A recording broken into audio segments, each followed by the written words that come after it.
حضرت امام زین العابدین آپ ایک دفعہ طواف کرنے واسطے تشریف لائے نے خانہ کعبہ دا، اور آپ کو پہلے اس وقت دا جو حاکم ہے اس کا نام سی ہشام بن عبد الملک، وہ خانہ کعبہ دا طواف کرنے واسطے آیا، طواف کیتا اور ہجر اسود دا استلام کرنے واسطے رکیا اور ارادہ کیتا کہ میں ہجر اسود دا بوسہ لاں۔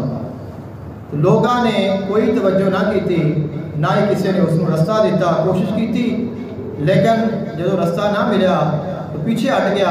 جڑے اندر نال اندر خادمین سے چکے، وہ خلیفہ سی، حاکم سی، انہوں نے اندر واسطے لیا کہ کرسی رکھی اور وہ بیٹھ گیا اور اس نے اتنے خطبہ دینا شروع کر دیتا، تقریر کرنی شروع کر دیتی۔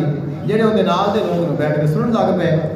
ایسے ہی اسناد دے وچ حضرت امام زین العابدین تشریف لائے نے، اور جس وقت آپ تشریف لائے تو لوگ پیچھے ہٹتے گئے، کوئی آپ دے ہتھاں نوں بوسہ دے رہا ہے، کوئی آپ دے قدماں نوں چھو رہا ہے، کوئی آپ دے لباس نوں چھو رہا ہے۔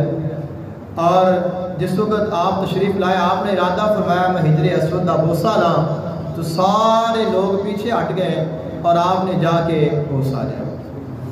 جڑے اس ہشام دے نال دے ساتھی نے انہوں نے وہ نہیں جانتے سن بھی یہ کون نے۔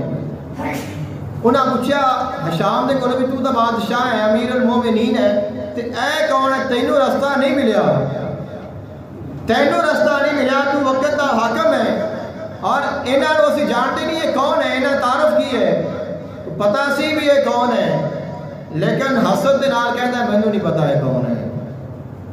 تو اس وقت اس مقام تے ایک شاعر کھڑا سی اور اس نے فرمایا کہ تینوں نہیں پتا پھر میں دسنا بھی یہ کون ہے۔